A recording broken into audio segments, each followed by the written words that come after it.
One of the things that really frustrates me is when I see and hear people really interested in following someone else's spiritual journey.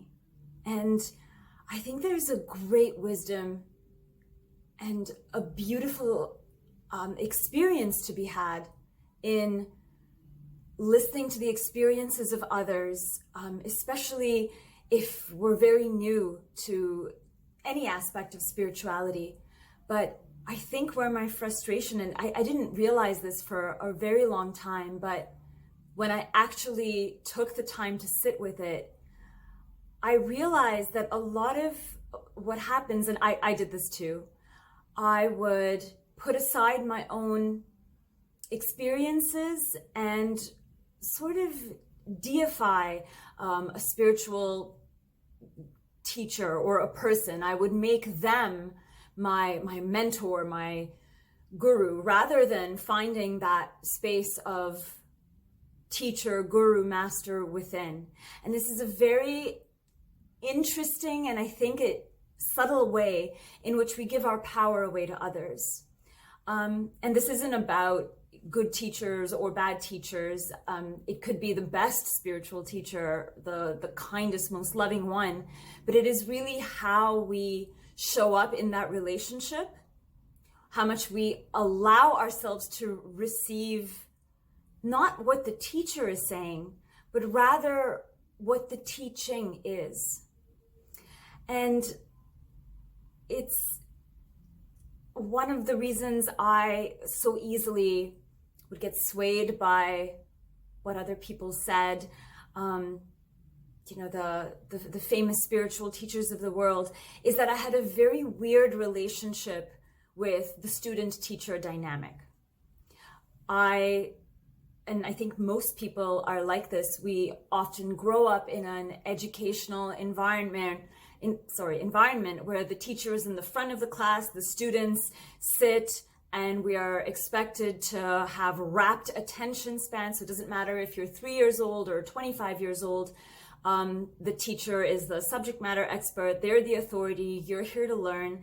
And it's often a very, for some people, a rigid environment. There are tests and exams. You're always trying to prove yourself. So everything school was for you, and maybe school wasn't like this for you, in which case, awesome. But for most of us, I think it was like this. It was certainly like that for me. And so some part of walking the spiritual path, it's almost like some part of me expected to be graded on everything I was doing, to have it be judged, to have it be seen, to have it be marked as correct or wrong. So I'd be doing all of my good little spiritual things. I'd be eating really well, but then I'd get a headache. One time I was walking on the street and I was hit by a car and I fractured my foot. And I was so broken in that experience because I thought, oh, this is a test, and I failed it because I got hit by a car. It's a very warped, confused way of understanding spirituality. Obviously, I didn't know it then. But what I learned from the experience is that I expected this grading system.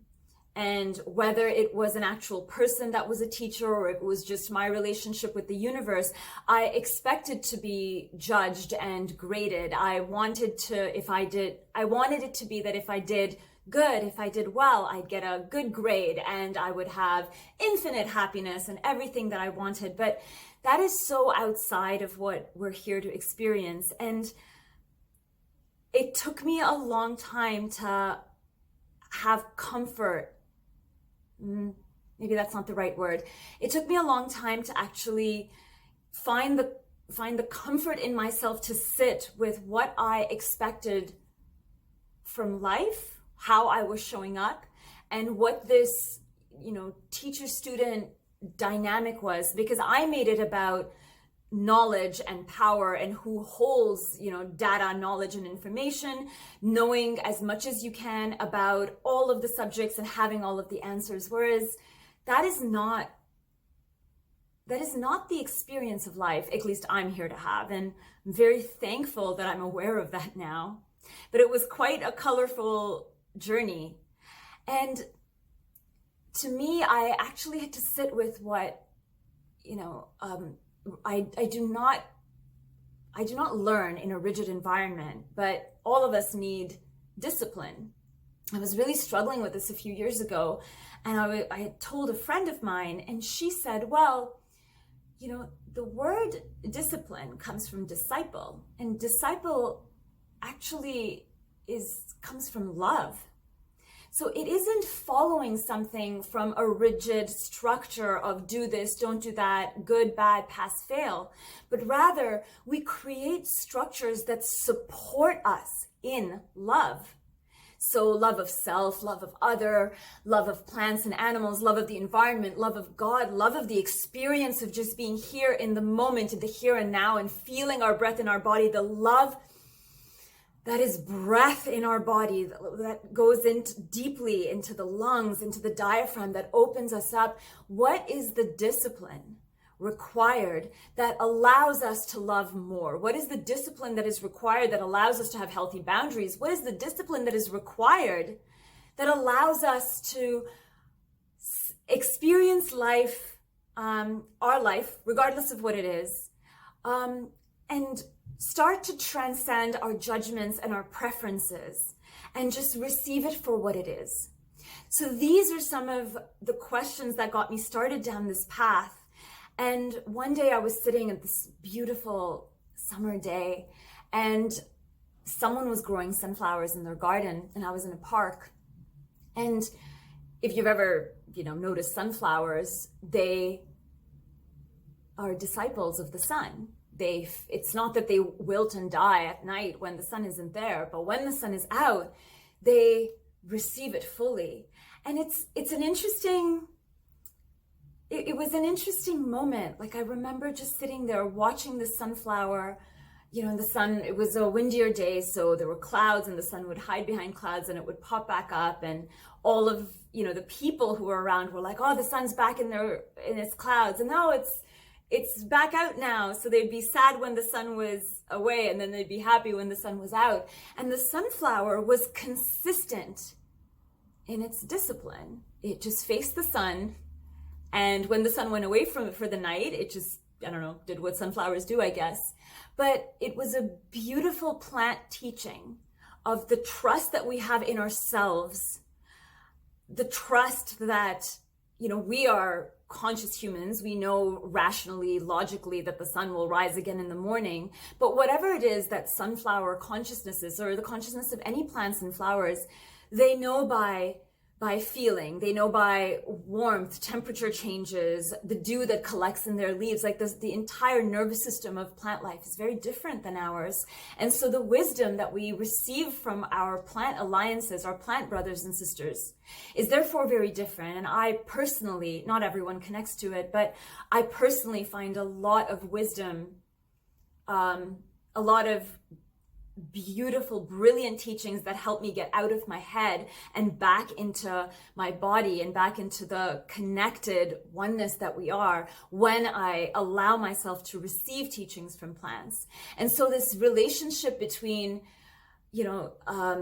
between teacher and student, between a disciple and the teaching, started to change for me. And then teachers or mentors or gurus or whoever, they could absolutely do that and be that. But instead of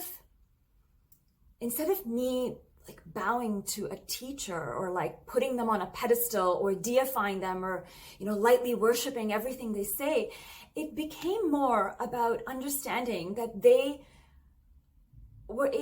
were people in the world that are able to access this beautiful knowledge, whether it's, your kung fu teacher, or whether it is a spiritual master or a holy woman or whoever the person is. They are able to access this wisdom. They're able to access a part of this amass wisdom of consciousness. And in their own beautiful way, they are able to express it. They're able to share it.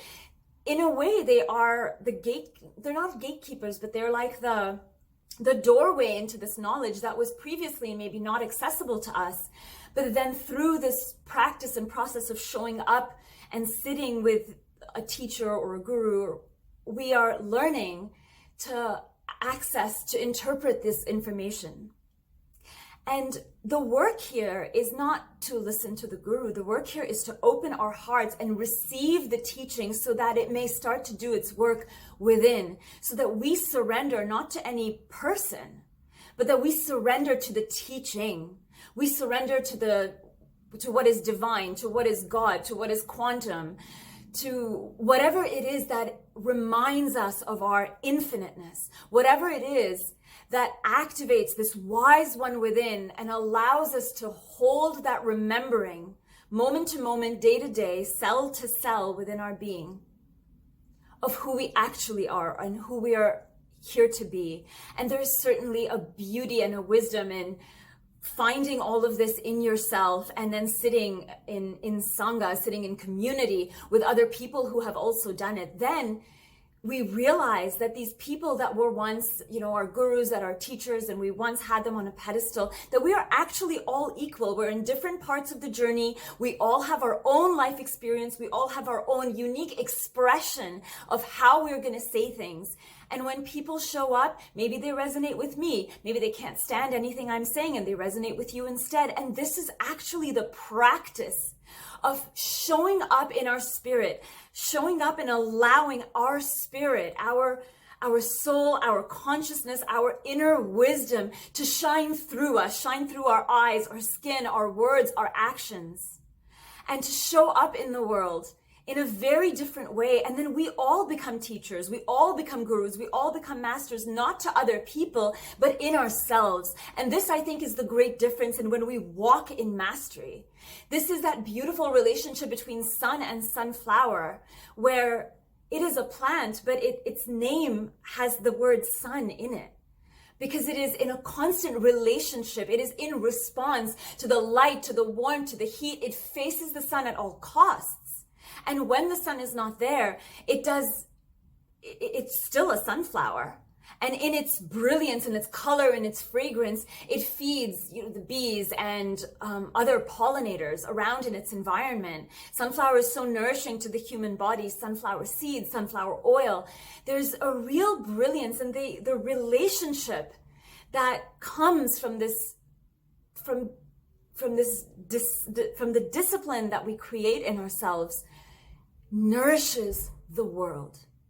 So if you are someone who watches a lot of spiritual videos, there's a real call within, you are interested in becoming the most loving version of yourself, the most true version of yourself, and you spend a lot of time seeking and finding these videos, that is awesome. That is so awesome. That is brilliant and interesting, and that's great. And the call here is to do it within as well. Turn off your phones and your laptops. Take the inspiration and the pieces of all of the wisdom you collect from anywhere you want to collect it.